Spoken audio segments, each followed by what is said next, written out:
عوام الناس کی جیب پر اس خرچ کو ڈالا کہ ہم دین کی خدمت کریں گے، آپ اپنے پیسوں کے ذریعے سے ہماری مدد کریں، مدرسے کی مدد کریں تاکہ یہ مدارس یوں ہی چلتے رہے۔ بحمد اللہ اس دور سے لے کر آج تک یہ نظام اسی انداز سے چل رہا ہے اور انشاءاللہ چلتا رہے گا۔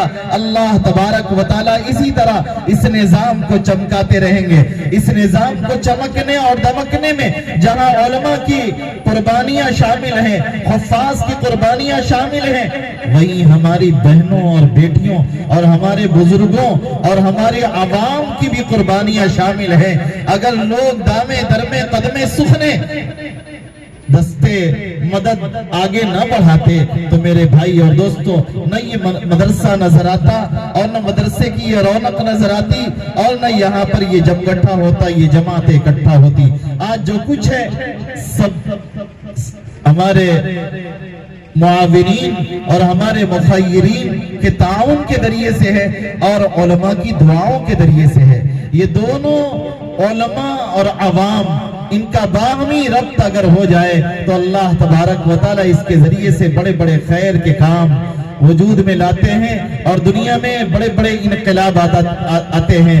اس علاقے میں اس مدرسے کا قیام بھی ایک دینی انقلاب ہے، ایک علمی انقلاب ہے اور ایک علمی انقلاب ہے۔ اس کے ذریعے سے ملک کو اور اس ملک کے اندر بسنے والے مسلمانوں کو کہیں نہ کہیں کسی نہ کسی درجے میں صحیح روشنی مل رہی ہے۔ اللہ تبارک و تعالی آپ کے اس ادارے اشرف العلوم کو یوں ہی پھلتا پھولتا رکھے اور خوب ترقیات سے نوازے۔ آج مجھے در حقیقت جس عنوان پہ خطاب کرنا ہے وہ مختلف ہے۔ میں چاہتا ہوں اپنے نوجوانوں سے بھی کچھ گفتگو کروں اور آپ کے حالات بھی آپ کے روبرو کرنے کی کوشش کروں۔ نوجوان بڑی اہمیت کے حامل ہے۔ اللہ تبارک و تعالیٰ قرآن میں کہتے ہیں انہم فتیۃ آمنوا بربہم وزدناہم ہدی۔ سورہ کہف کے اندر چند نوجوانوں کا اللہ نے تذکرہ فرمایا۔ 7 نوجوان جن کے دلوں میں علیحدہ طور پر اللہ تبارک و تعالیٰ نے ایمان کی حرارت پیدا کی، جو بت کے سامنے سجدہ ریز ہونے سے گریز کرنے لگے اور جنہوں نے صاف انکار کر دیا، کہا کہ ہم صرف ایک اللہ کی عبادت کریں گے جو ہمارا رب ہے۔ اللہ کی توفیق اور اس کی رحمت سے، اس کی مہربانی سے یہ نوجوان ایک درخت کے سائے میں آ کر اکٹھا ہوتے ہیں۔ کہتے ہیں کہ انہوں نے پہلے سے کوئی مشورہ نہیں کیا تھا، اللہ تبارک و تعالیٰ نے ان کے دلوں کے اندر خیر کا جذبہ علیحدہ پیدا کیا، لیکن ایک تبارک تھا، اتفاق تھا کہ سب اسی درخت کے نیچے آ کر مجتمع ہو جاتے ہیں اور کہتے ہیں یہ ہم سے نہیں ہو سکتا کہ ہم اللہ کے سوا کسی اور کی عبادت کریں۔ نوجوانوں کا یہ انقلاب عظیم انقلاب تھا۔ بادشاہ کے سامنے انہیں پیش کیا گیا، جنگل کی آگ کی طرح ان کی شہرت ہو چکی تھی۔ اسی وقت لوگوں نے ان بچوں کو سمجھانے کی کوشش کی، لیکن بادشاہ کے سامنے انہوں نے 2 ٹوک لفظوں میں کہہ دیا، ہم اللہ کے سوا کسی اور کی عبادت نہیں کر سکتے، ہمارا رب صرف اللہ ہے جو آسمان و زمین کا رب ہے، جس نے ہمیں پیدا کیا اور ساری کائنات کو بنایا۔ ان نوجوانوں نے اپنے ایمان کی حفاظت کے لیے اپنے دیار کو چھوڑ دیا اور ایک غار میں جا کر پناہ لے لی۔ 309 سال تک اللہ تبارک و تعالیٰ نے تھپکی دے کر ان کو ایک غار کے اندر سلایا۔ 309 سال کے بعد یہ بیدار ہوئے۔ ان کے ساتھ ایک کتا بھی لگ گیا تھا جو ان کی چوکھٹ پر جا کر، غار کی چوکھٹ پر وہیں سو گیا۔ 309 سال تک یہ یوں ہی پڑے رہے۔ دنیا کا ایک عجوبہ تھا، لیکن آپ تصور کیجئے پورے ملک کے اندر ہر طرف انارکی پھیلی ہوئی ہے، بتوں کی پوجا کی جا رہی ہے، ایک اللہ کی عبادت کرنے والا کوئی نہیں۔ اگر اللہ تبارک و تعالیٰ نے کسی کو ہدایت دی تو 7 نوجوان تھے جن کے ذریعے سے ایک انقلاب رونما ہونے والا تھا اور جن کے ذریعے سے اللہ تبارک و تعالیٰ وحدانیت کی ہواؤں کو دنیا میں چلانا چاہتے تھے۔ حضرت نبی کریم صلی اللہ علیہ وسلم نے جب دین کی دعوت دی، اللہ کے نبی صلی اللہ علیہ وسلم کی دعوت پر لبیک کہنے والے عموماً نوجوان تھے۔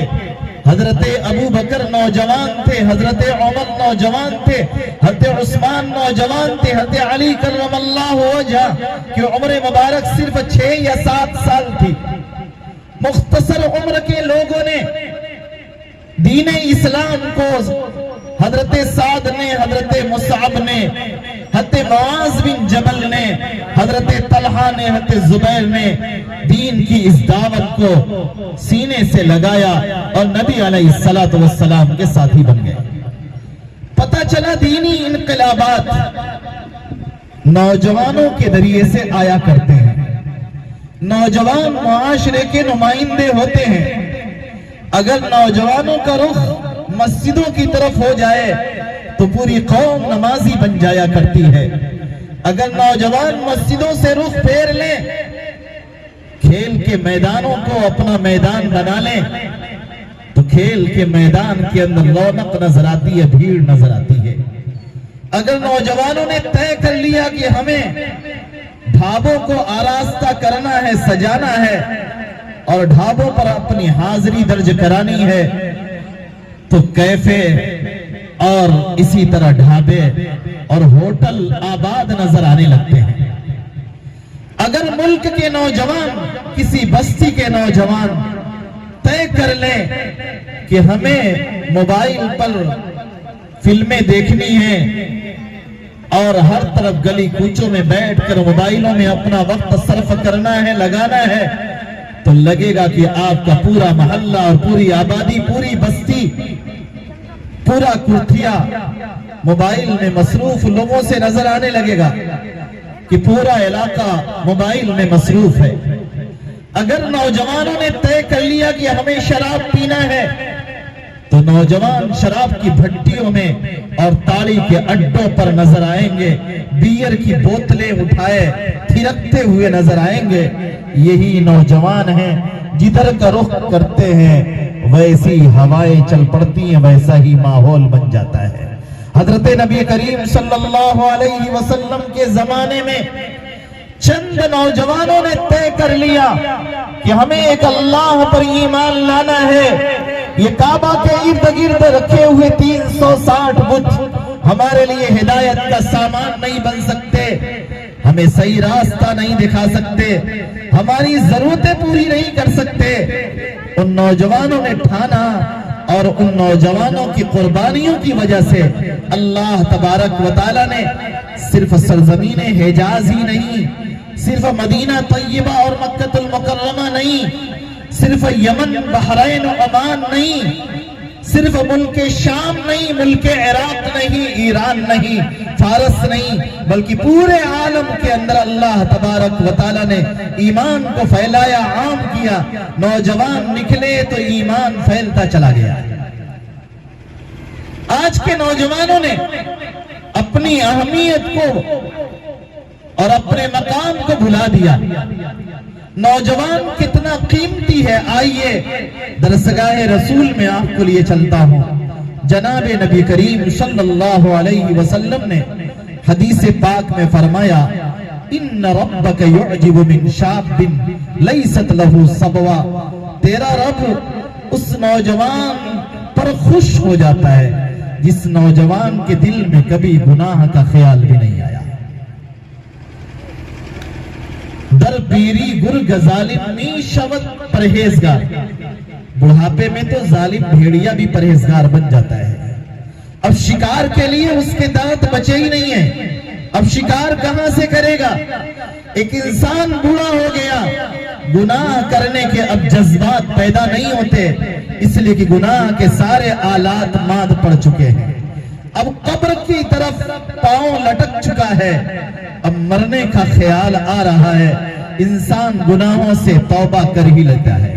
اس لیے کہ مرنے کا وقت قریب ہے، اب توبہ کر لیا جائے، معلوم نہیں کب موت کا فرشتہ آ جائے۔ لیکن نوجوانی میں جس کو کہا گیا الشباب شعبۃ من الجنون، یہ نوجوانی جنون کا ایک حصہ ہے، یہ بھی ایک پاگل پن ہے، ایک دیوانگی ہے۔ نوجوانی میں انسان دیوانہ بن جاتا ہے، اندھا بن جاتا ہے، اسے کچھ نظر نہیں آتا، وہ جو چاہتا ہے کر لیتا ہے۔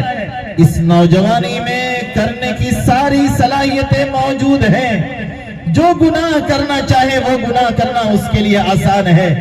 اللہ رب العزت اس نوجوان کو دیکھ کر تعجب کرتے ہیں، اس نوجوان پر خوش ہو جاتے ہیں کہ نوجوان ہے لیکن اس کے دل میں گناہ کا کبھی خیال بھی نہیں آیا، نوجوان ہے قرآن کی تلاوت میں مصروف ہے، نوجوان ہے مسجد میں مراقبے میں مصروف ہے، نوجوان ہے اپنے علاقے میں لوگوں کو دین سے جوڑنے کی محنت کر رہا ہے، نوجوان ہے بھٹکتے ہوئے قدموں کو ہدایت کے راستے پر گامزن کرنے کی کوشش کر رہا ہے، نوجوان ہے نوجوانوں کو شراب پینے سے روک رہا ہے، بزرگوں کو سمجھا رہا ہے، اس کی باتوں سے لوگ ہدایت پر آ رہے ہیں۔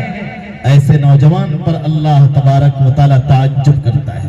اور جناب نبی کریم صلی اللہ علیہ وسلم نے فرمایا سبعۃ یظلھم اللہ فی ظلہ یوم لا ظل الا ظلہ، قیامت کا دن انتہائی خطرناک دن ہوگا، جس دن انسان سورج سے بالکل قریب ہوگا، سورج تقریباً سوا نیزے پر ہوگا، انسانی کھوپڑیاں کھول رہی ہوں گی، لوگ پسینے میں شرابور ہوں گے، نفسی نفسی کے عالم میں مبتلا ہوں گے، لیکن 7 قسم کے لوگ ہیں جو اللہ تبارک و تعالیٰ کے عرش کے سائے میں ہوں گے، انہی میں ایک وہ نوجوان ہے شاب نشأ فی عبادت اللہ، امام عادل، انصاف کرنے والا امام پیشوا جو لوگوں کے درمیان انصاف کیا کرتا ہے، مدرسے کا ناظم اساتذہ کے ساتھ بچوں کے ساتھ انصاف کا برتاؤ کرتا ہے، گاؤں کا مکھیا گاؤں کے لوگوں کے ساتھ انصاف کا برتاؤ کرتا ہے، ضلع ودھان سبھا کا ودھایک لوگوں کے ساتھ اپنے اس موضع میں بسنے والے لوگوں کے ساتھ انصاف کا معاملہ کرتا ہے، امام عادل، لوگوں کا حکمراں ہے، حکومت کی باغ ڈور اللہ تبارک و تعالیٰ نے اس کے ہاتھ میں دی ہے، لوگوں کے ساتھ انصاف کرتا ہے، ایک باپ ہے اپنے بیٹوں کے ساتھ انصاف کرتا ہے۔ آج بچوں کے ساتھ بڑی ناانصافیاں ہوتی ہیں، بوڑھے باپ کی خدمت جو بیٹا زیادہ کرتا ہے، یا باپ کسی وجہ سے کسی بیٹے سے زیادہ محبت کرنے لگ جاتے ہیں، جب آخری عمر میں اپنے بچوں کے درمیان اپنے مال کو، اپنے زمین کو، اپنی جائیداد کو تقسیم کرتے ہیں تو انصاف نہیں کر پاتے، انصاف کو فراموش کر بیٹھتے ہیں۔ جناب نبی کریم صلی اللہ علیہ وسلم کے پاس حضرت نعمان بن بشیر رضی اللہ تعالی عنہ کے والد حضرت بشیر رضی اللہ تعالی نعمان کو لے کر آئے، چھوٹے سے بچے ہیں، حضرت بشیر صحابی ہیں، انہوں نے ارادہ کیا کہ نعمان کو اپنا فلاں باغ بطور ہبہ کر دیں، ان کو ہدیہ کے طور پر دے دیں۔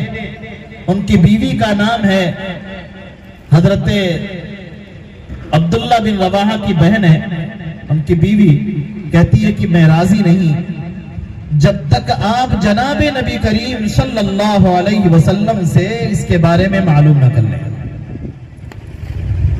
اللہ کے نبی صلی اللہ علیہ وسلم کے پاس حاضر نے کہا یا رسول اللہ میں اپنے اس بیٹے کو فلاں باغ دینا چاہتا ہوں۔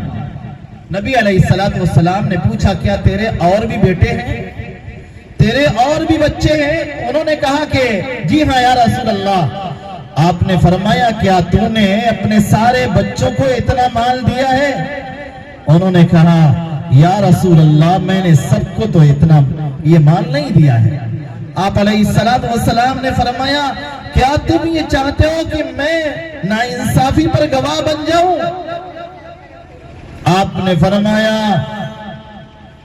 اللہ سے ڈرو وَعْدِلُوا بَيْنَ أَوْلَادِكُمْ، اپنی اولاد کے درمیان انصاف کا برتاؤ کرو۔ باپ کو چاہیے اپنے بچوں کے ساتھ انصاف کرے، نا انصافی نہ کرے۔ نا انصافی کرے گا تو اللہ کے دربار میں گرفت ہو سکتی ہے، اللہ کے دربار میں پوچھا جا سکتا ہے۔ اگر کوئی بیٹا بہت خدمت کرتا ہے، آپ اس کو کچھ دے سکتے ہیں، لیکن کسی کا حق مار کر نہیں دے سکتے۔ سارے بیٹوں کو دینا پڑے گا اور ساری بیٹیوں کو دینا پڑے گا۔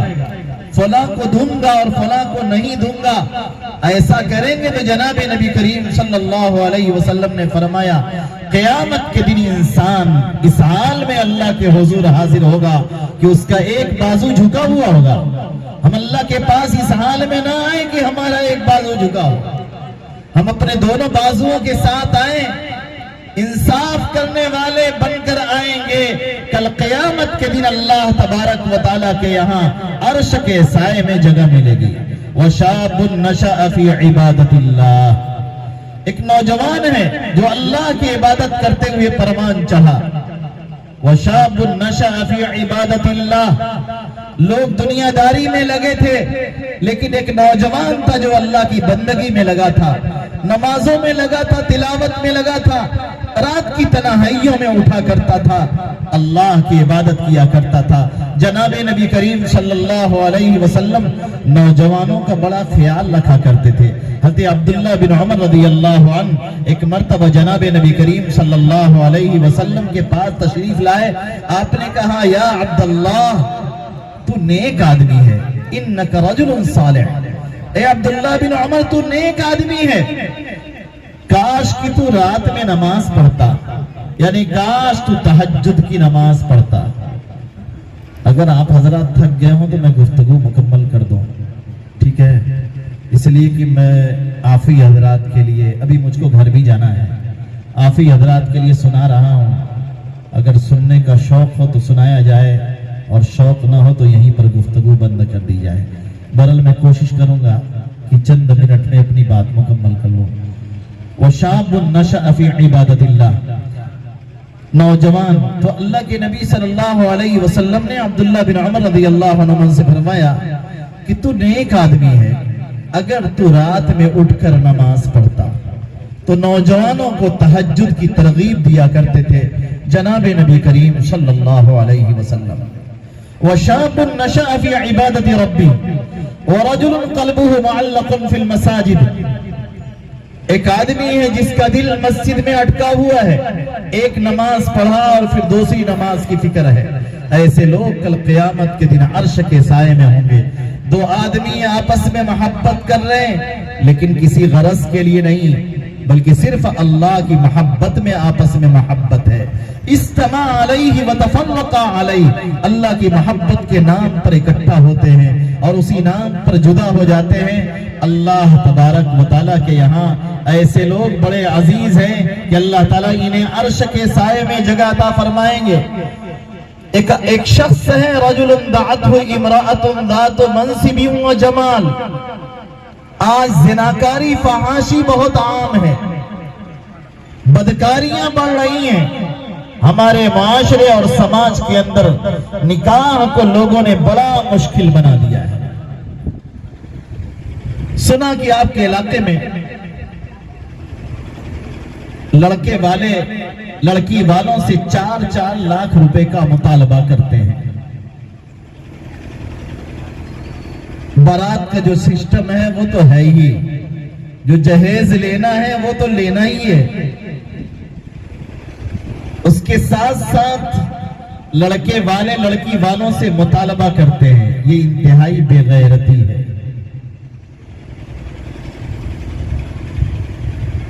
اللہ کے نبی صلی اللہ علیہ وسلم کے زمانے میں جو نکاح ہوتے تھے بڑی سادگی سے ہوا کرتے تھے۔ نکاح کو شریعت نے جتنا آسان بنایا تھا، مسلمانوں نے نام و نمود کے جذبے سے اور دنیا کی حرص کی وجہ سے، لالچ کی وجہ سے نکاح کو بہت زیادہ مشکل بنا دیا۔ حضرت نبی کریم صلی اللہ علیہ وسلم ایک دن مدینے کے سب سے مالدار صحابی سے ملتے ہیں، حضرت عبد الرحمن بن عوف رضی اللہ عنہ سے، اور ان کے کپڑے پر زردی کے نشانات دیکھتے ہیں. جو اس زمانے میں عورتیں وہ زرد رنگ استعمال کیا کرتی تھیں، جس کی وجہ سے وہ خوشبو کا کچھ اثر نوجوان لڑکوں کو بھی، دولہے کو بھی لگ جایا کرتا تھا. اللہ کے نبی صلی اللہ علیہ وسلم نے حضرت عبد الرحمن بن عوف سے دریافت فرمایا، جو مدینے کے سب سے مالدار صحابی ہیں، جن کا انتقال ہوا تو ان کے چھوڑے ہوئی میراث میں جو سونا تھا اس کو ٹانگی سے چیر کر دیا گیا تھا.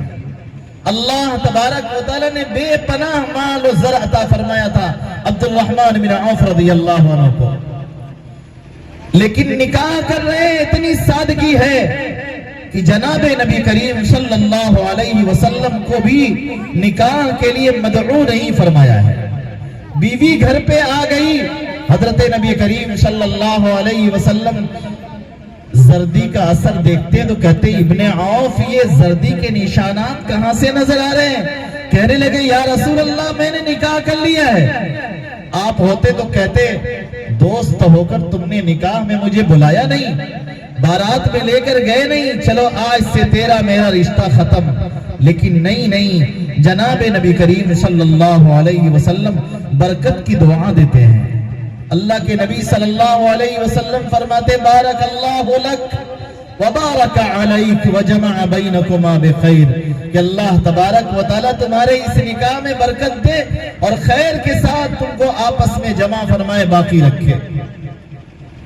اور اس کے بعد جناب نبی کریم صلی اللہ علیہ وسلم فرماتے اولم ولو بشات، ولیمہ کرو خواہ ایک ہی بکری صحیح، ولیمے میں کم از کم ایک بکری تو کاٹ ہی لو.